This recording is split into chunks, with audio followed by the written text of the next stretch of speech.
మీనరాశి వారికి ఈ వారంలో ఆశించిన ఫలితాలు సకాలంలో అందే సూచనలు ఉన్నాయా అండి? అసలు అందరికంటే మీనానికే ఎక్కువగా గ్రహబలం ఉన్నది. 6 గ్రహాలు సహకరిస్తున్నాయి. అలాగే మీనంలో శుక్రుడు ఉచ్చ, 6వ స్థానమైనటువంటి సింహంలో చంద్రరాహులు, సప్తమంలో గురువు, లాభంలో రవి బుధ యోగాలు.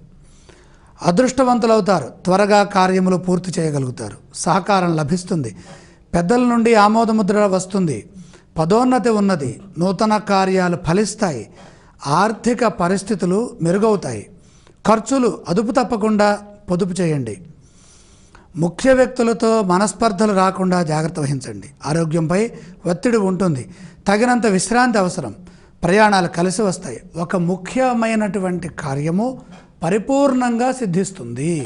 ఈ రాశి వారు పఠించవలసిన స్తోత్రాలు ఏవండి? విజయ సంకేతానికి మరొక పేరు సుబ్రహ్మణ్యేశ్వర స్వామి వారు. వారిని ధ్యానించడం చాలా మంచిది. ఆలయ సందర్శన క్రమంలో ఏ దేవీ దేవతలను దర్శిస్తే మంచిదంటారు?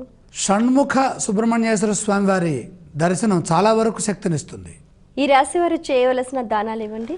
జన్మస్థ కుజ ప్రభావం అధికంగా ఉన్నది, కందులు దానం చేస్తే మంచిది.